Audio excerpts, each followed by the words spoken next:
नमस्कार, BVM news में आपका स्वागत है। मैं हूं ममता बघेल। चलिए बात करेंगे खबरों की। पूरे देश के साथ साथ दिल्ली से सटे फरीदाबाद में भी कोरोना का कहर कम नहीं है, लेकिन कोरोना महामारी के दौरान हेल्पलाइन में आकर काम करने वाले सफाई कर्मचारी इन दिनों कोरोना की नहीं बल्कि वेतन न मिलने की मार झेल रहे हैं, जिसके चलते सफाई कर्मचारी पिछले 4 दिन से नगर निगम में प्रदर्शन कर वेतन की मांग कर रहे हैं।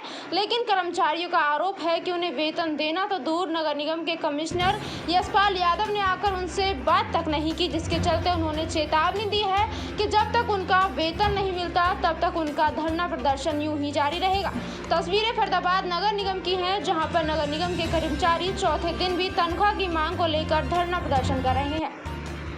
सफाई कर्मचारियों ने आरोप लगाते हुए कहा कि सफाई कर्मचारियों ने कोरोना महामारी के दौरान हेल्पलाइन में आकर लोगों की सेवा की, लेकिन सरकार उनकी ओर ध्यान तक नहीं दे रही है। लेकिन अभी तक सरकारी कर्मचारियों का वेतन नहीं दिया गया है, जिसके चलते उन्हें घर खर्च चलाने के साथ साथ बच्चों की स्कूल फीस भरने में भी दिक्कतों का सामना करना पड़ रहा है। लगातार दोबारा कोरोना बढ़ रहा है। पहले भी सफाई कर्मचारी ने बढ़ चढ़कर भूमिका निभाई थी कोरोना के काल में। अब कैसी भूमिका रहेगी? तनख्वाह नहीं मिल रही आप लोगों को? सफाई कर्मचारियों ने हमेशा बढ़ चढ़कर हमेशा पब्लिक की सहायता करी है। जहाँ भी कोई गंभीर बीमारियां आई हैं वहाँ सबसे पहले सफाई कर्मचारी पहुँचता है। बिना वेतन के, बिना सामान के ये सफाई कर्मचारी हमेशा दिखाई देते हैं। कोरोना में से मरने वालों का भी दाह संस्कार आपके जिम्मे हमारे जिम्मे है, मगर कोई हमारे पास औजार नहीं, ना कोई गिफ्ट है, ना मास्क है, ना वो सैनिटाइजर है, कुछ ऐसी चीज कुछ नहीं है। प्रधान जी, नाम बता दीजिए, अपना पद। मेरा नाम बलबीर सिंह बालगोयर, प्रधान सफाई कर्मचारी यूनियन। प्रधान जी, आज धरना चल रहा है, कितने दिन से धरना चल रहा है, क्यों चल रहा है ये? आज हम यहाँ नगर निगम के गेट पर लगातार चौथे दिन अपनी वेतन की मांग को लेकर यहाँ प्रदर्शन कर रहे हैं। हमारा मार्च महीने का जो वेतन है आज 16 तारीख हो गई, फिर शासन ने अभी तक कोई इंतजाम नहीं किया। जबकि यहाँ पर जो नगर निगम आयुक्त का चार्ज है वो नगर निगम जो हमारे फरीदाबाद के जिला उपायुक्त आदरणीय यशपाल यादव जी के हाथों में है। उसके बावजूद भी हमारी तनख्वाह अभी तक प्रबंध नहीं किया गया।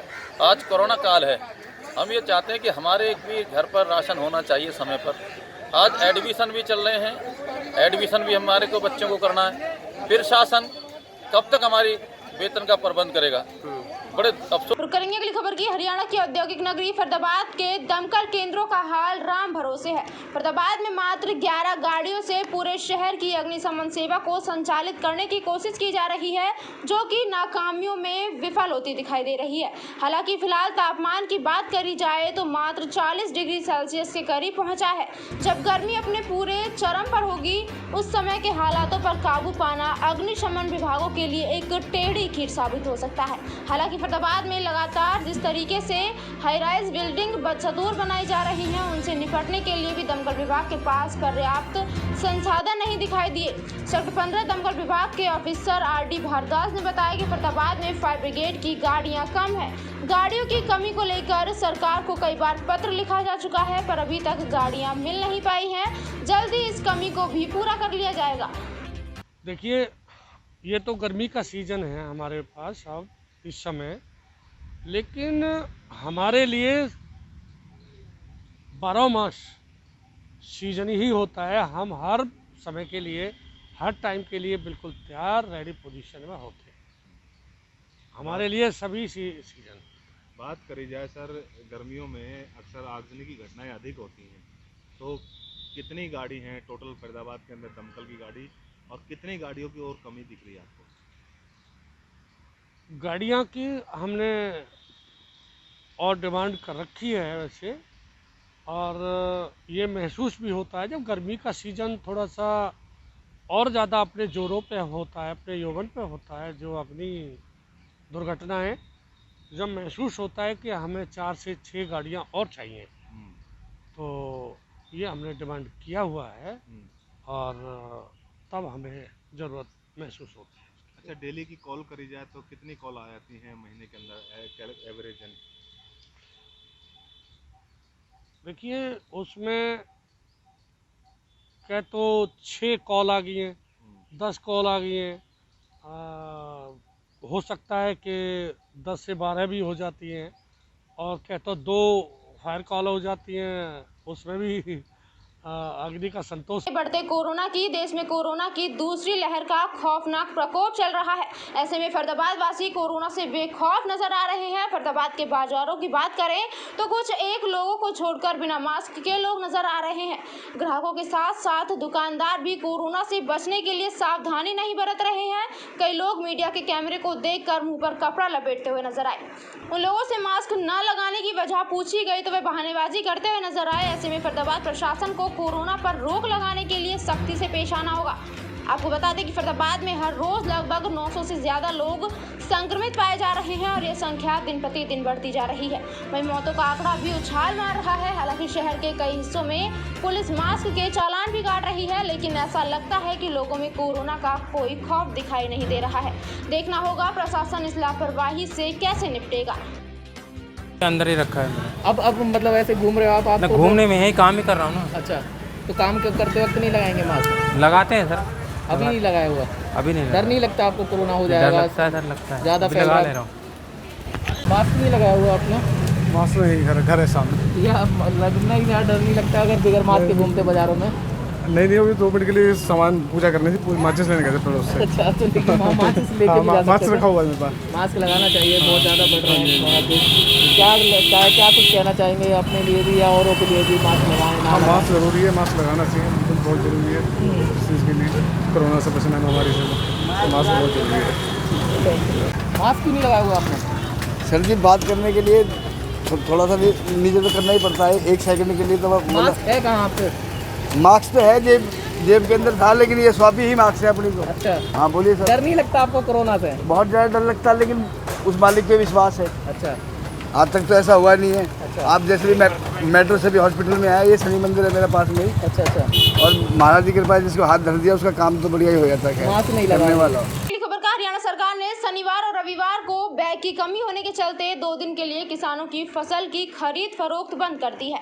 इन 2 दिनों में सरकार के द्वारा पहले से ली गई किसानों की फसल को पैक किया जाएगा और उसके बाद नए बैग आने के बाद सोमवार से किसानों की फसल को खरीदा जाएगा। हरियाणा सरकार ने बैगों की कमी के चलते 2 दिन के लिए किसानों की फसल को खरीदना बंद कर दिया है। शनिवार और रविवार को किसानों की फसल को नहीं खरीदा जाएगा। ये आदेश हरियाणा सरकार ने दिए हैं क्योंकि 1 अप्रैल से किसानों की फसल मंडियों में आनी शुरू हुई थी, जो कि बहुत अधिक मात्रा में मंडियों में जमा हो चुकी है, जिसके चलते उन्हें पैक करने के लिए बैगों की कमी पड़ गई है।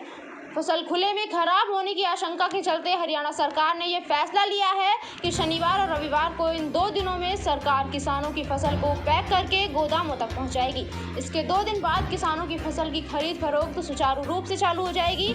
हालांकि मार्केट कमेटी के सेक्रेटरी से बैग की कमी के बारे में पूछा गया तो उन्होंने कहा कि बैगों का इंतजाम फूड एंड सप्लाई विभाग की तरफ से किया जाता है और उनकी लापरवाही के चलते ही भरपूर मात्रा में बैग नहीं पहुँच पाए हैं।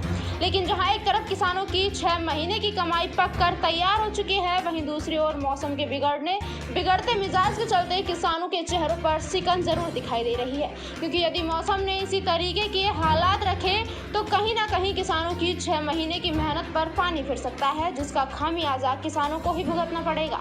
उसमें चला जाएगा, जिससे मंडी में जगह भी बन जाएगी और जैसे मौसम वगैरह खराब होता है तो जो गेहूँ खुला पड़ा है उससे भी नुकसान से बचा जा सकेगा। तो इसलिए ये सोच के सरकार ने 2 दिन के लिए खरीद बंद करी है ताकि लिफ्टिंग हो जाए गेहूँ की और जो लूज़ पड़ा है गेहूँ उसको बैग्स में पैक कर दिया जाए। तो बैग सर इससे पहले व्यवस्था क्यों नहीं करी थी, या ये भी सवाल एक बार उठा रहे हैं कुछ लोग, ऐसा कह रहे हैं कि बैग पहले क्यों नहीं थे या तैयारी पहले क्यों नहीं थी सरकार की? तो देखो जी, ये बैग्स का जो इशू है ये फूड एंड सप्लाई डिपार्टमेंट का होता है जी, उनको अरेंजमेंट करना होता है, तो उसके बारे में बेहतर जवाब फूड एंड सप्लाई डिपार्टमेंट के अधिकारी दे सकते हैं। मैं इसका विशेष कोई बता नहीं सकता आपको किस कारण से ये नहीं आ पाए टाइम पे। अच्छा, कुछ किसान सर जो लेकर आ रहे हैं अपनी फसल, उनका कहना है कि कुछ दिन 10-15 दिन पहले जो है रजिस्ट्रेशन करना पड़ रहा है, उसके बाद काफ़ी समय लग रहा है उनको फसल लेकर आने में, 2-2 दिन तक उनकी फसल यहाँ पर नहीं उठा पा रहा है। देखिए शिकायतें मिल रही है। हाँ जी, मैं बताता हूँ। पहले सरकार ने कुछ दिन के लिए शेड्यूलिंग का सिस्टम शुरू किया था ताकि मंडियों में जाम की स्थिति पैदा ना हो और एक निर्धारित मात्रा ही गेहूँ की मंडी में पहुँचे और वो टाइम से उठ जाए। और अगर एक दिन सारे किसान फसल लेके आ जाएंगे तो व्यवस्था फैल जाती है और मंडी में जगह की कमी पड़ती है, इसीलिए शेड्यूलिंग का सिस्टम किया था। लेकिन जैसे मौसम के आपने देखा कि एकदम गर्मी आ गई थी और गर्म हवा चल गई थी, गेहूँ एकदम तैयार हो गया, लोगों ने कंबाइन से गेहूँ निकलवा के और मंडी में एकदम लाना शुरू कर दिया था। सरकार ने किसानों को छूट दे दी थी कि जिसका जब फसल तैयार है उसी दिन लेके आ जाओ, तो शेड्यूलिंग वाली बात भी नहीं रही थी। तो अब ऐसी कोई प्रॉब्लम नहीं है किसान के लिए कि उस दिन लेके आना, उस दिन नहीं लेके आना, कभी भी लेके आ सकता है किसान। पेमेंट का सर किस तरह से किया जा रहा है? जी, पेमेंट का खरीद एजेंसी का इशू होता है जी, पेमेंट का टाइम पे करने का। तो अभी तक हमारे पास कोई ऐसी शिकायत विशेष नहीं मिली है, लेकिन कभी थोड़ा सा जैसे सुनने में आता है कि जी पेमेंट लेट चल रही है किसानों की, तो उसका कारण यही हो सकता है कि जब ये गेहूं जो खरीदा गया है एजेंसी द्वारा, ये उठा के गोदाम तक नहीं पहुंचा है, ताकि गोदाम में पहुंचने के बाद ही पेमेंट कर पाएगी एजेंसी। तो शायद इस हरियाणा के परिवहन एवं खनन मंत्री मूलचंद शर्मा ने गर्मी के मौसम शुरू होने पर बलागढ़ विधानसभा में पानी और सीवर की समस्या को दूर करने के लिए निगम के अधिकारियों की रेस्ट हाउस में बैठक ली। निगम के एससी, एक्साइन, एसडीओ और जेई के साथ शहर में पीने की पानी की समस्या को दूर करने के लिए तय की जिम्मेदारी अधिकारियों और पानी के ट्यूबवेलों का कार्य देख रहे ठेकेदारों को भी चेतावनी देकर कहा कि यदि ट्यूबवेल खराब मिला तो कार्यवाही होगी। निगम के अधिकारियों को भी खरी कहा, यदि जनता ने पानी न आने की शिकायत की तो कार्यवाही के लिए तैयार रहे। इस मौके पर अधिकारियों के साथ कई पार्षद भी मौजूद रहे। क्या था कारण? नहीं, हमारा खरे नहीं, हम जो गर्मी के जो मौसम, जो गर्मी के जो हालात है, और गर्मी के हालात सबसे ज़्यादा ख़राब होते हैं पानी के लिए, और हमने तय कराया कि हम 15 दिन में एक मीटिंग पानी की हम जरूर करेंगे। जेई हो, ठेकेदार हो, एसडीओ हो और यहाँ के पार्षद हो, जिससे पानी के बारे में पूरी जानकारी हमको मिलेगी। पानी कितना मिल रहा है, कितने ट्वेल खड़े हैं, उससे क्या है कि लोगों को पानी मिलेगा, और जो ठेकेदार के संचालित करें उससे ज्ञान मिलेगा। क्यों हमें जानकारी मिले कि अभी 4 दिन में 20 ट्वेल हमने ठीक करके चालू हो गए, और 20 और हो जाएंगे। 40 जब ट्वेल ठीक हो जाएंगे तो ये मान के लिए पानी का कितने लोगों को लाभ मिलेगा। तो इससे जब रोज़ उसका रिवाइज करेंगे तो इससे ज्ञान मिलेगा। अब किसी को जेई लेवल तक है, उसको ही पता नहीं है, ट्वेल चल रहा नहीं है। इससे क्या है कि आज पानी और सीवर में विशेष ध्यान रखना है। गर्मी का मौसम है और कोविड जैसी बीमारी है, जिसको पानी भी चाहिए, सुरक्षा भी चाहिए, और उसके लिए स्वास्थ्य के लिए भी हमें ध्यान रखना है। किसी अधिकारी को लापरवाही का नोटिस भी दिया है क्या? नहीं, अधिकारी को हमने ये दिया है, उन्होंने कहा जी मैं 5 दिन में कर दूंगा। पहले हमारा ये था कि कह रहे खिलाफ जो इन्हें 2-2 साल से काम पेंडिंग है, उन खिलाफ मुकदमा दर्ज हो, उन खिलाफ कार्रवाई हो। पर इसलिए उन्होंने कहा है कि हम 5 दिन में जो काम है उसे करेंगे, मोटर ट्वेल चालू करेंगे। इस तरह की लापरवाही हुई है 3-3 साल 4-4 साल से ट्वेल। अगली खबर की यमुनानगर में स्मैक के नशे की लत पूरी करने के लिए जब एक महिला के पास पैसे कम पड़ने लगे तो उसने ऐसा क्या करना शुरू कर दिया जिसे सुनकर किसी के भी होश उड़ जाएंगे। जी हाँ, इस महिला पर आरोप है कि इसने 13 साल की छोटी बच्ची को डरा धमका कर हवस के भूखे भेड़ियों को बेचना शुरू कर दिया। इस काम में उसका साथ उसकी एक सहयोगी भी देती थी, जो 200 रुपये में अपना कमरा इस घिनौने काम के लिए किराए पर देने का काम करती थी। न जाने कितनी बार हैवानों ने इस मासूम बच्ची की आबरू की कीमत लगाकर इसके जिस्म को नोचा होगा। आलम यह है कि जो खुद अभी बच्ची है वो आज एक बच्चे की मां बनने वाली है। महज 13 साल की उम्र में ये बच्ची 6 महीने की गर्भवती हो गई है। इस बात का खुलासा उस वक्त हुआ जब बच्ची के माँ बाप दर्द होने पर उसे सरकारी अस्पताल लेकर पहुंचे थे और डॉक्टरों की जांच के दौरान उसे गर्भवती होने की बात पता चली। Child line incharge doctor Anju Vajpayee के अनुसार बच्ची ने बयान दिया है कि रीटा और पूजा नामक 2 महिलाएं जो ड्रग की आदी हैं, उन्होंने इसके साथ गलत काम करवाया है, जिससे बच्ची 6 महीने की गर्भ से है और बहुत डरी सहमी है। चाइल्ड लाइन को शक है कि इस जैसी न जाने और कितनी बच्चियां होंगी जिनके माँ बाप प्रतिदिन मजदूरी या किसी अन्य काम से घर से बाहर जाते होंगे और उनकी बच्चियां घर में अकेली होने की वजह से ऐसी औरतों का रैकेट का शिकार बन रही होंगी। अंजू वाजपेयी ने बताया कि पुलिस द्वारा गिरोह की जड़ें खंगालने में लगी हुई हैं ताकि और बच्चियों की जिंदगी खराब ना हो सके। डीसीपी प्रमोद शर्मा ने पूरे मामले में चल रही पुलिस की कार्यवाही को विस्तार से बताते हुए कहा कि रिया और फ्रीटा बच्ची की पड़ोसन है और वो माँ बाप की गैर हाजिरी में बच्ची को नशे की डोज देती थी और फिर उसे बहला फुसला कर अपने साथ पूजा और सालू नामक महिला के घर ले जाती थी। परसों सिविल हॉस्पिटल जगाधरी से डॉक्टर पूनम दहिया का फ़ोन आया कि एक बच्ची जो लगभग 13 साल की है, वो लगभग 6 महीने की गर्भवती है। ऐसे में चाइल्ड लाइन की टीम ने उस लड़की से बात किया, उससे मिली जाके, और मिली तो बहुत ड्रामनी चीज़ सामने आई कि वो बच्ची ने बताया कि मुझे तो कुछ नहीं पता, मुझे एक लेडी है जिसका नाम रीना है, मुझे रोज़ गांधीनगर फाटक पे बुलाती थी और कहीं लेके जाती थी।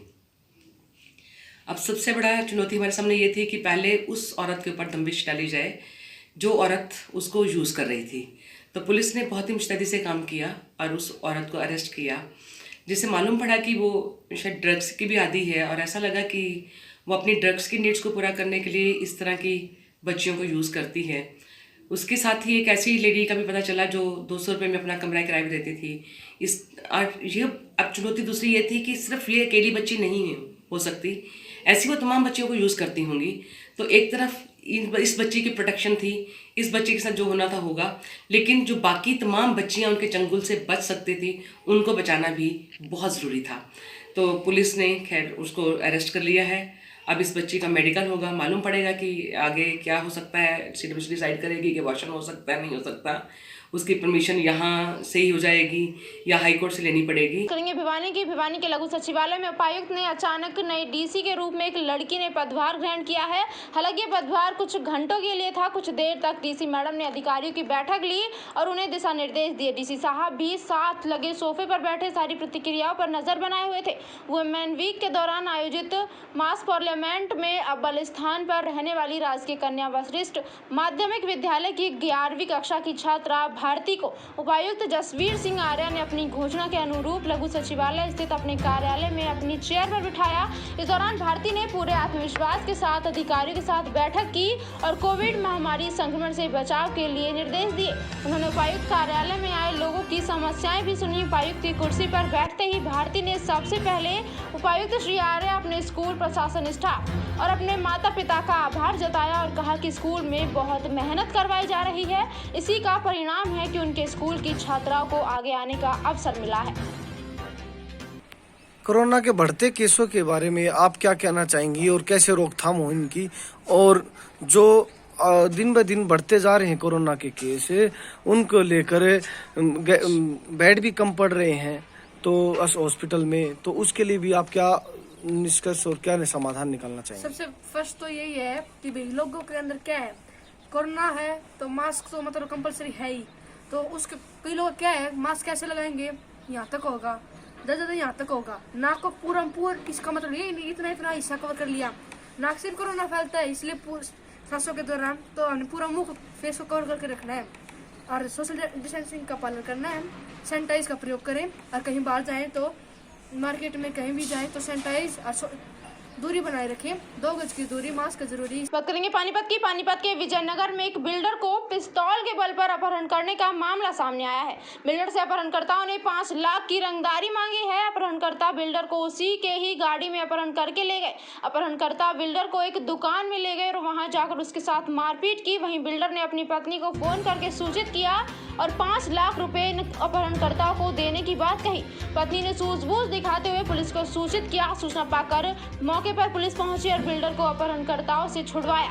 वहीं DSP सतीश वत्स ने मामले की जानकारी देते हुए बताया कि इन लोगों का पहले से ही आपस में झगड़ा चल रहा था। फिलहाल पुलिस द्वारा अपहरण व मारपीट का मामला दर्ज कर जांच शुरू कर दी गई है।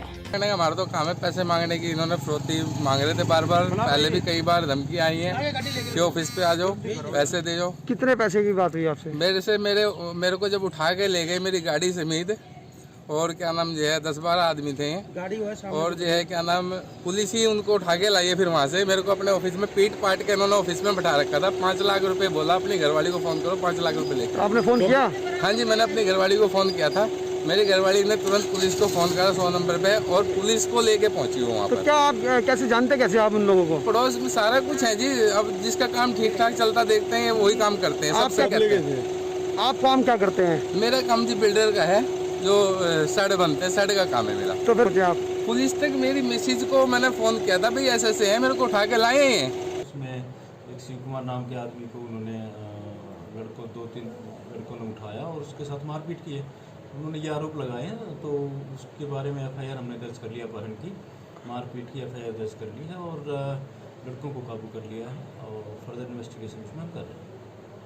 पैसों का भी कंप्लेंट में हमें उन्होंने नहीं लिख के दिया है, बाकी आपने बताया है तो इसके बारे में और गहराई से पूछताछ। BVM न्यूज में फिलहाल के लिए इतना ही। आप बने रहिए हमारे साथ, देखते रहिए BVM न्यूज।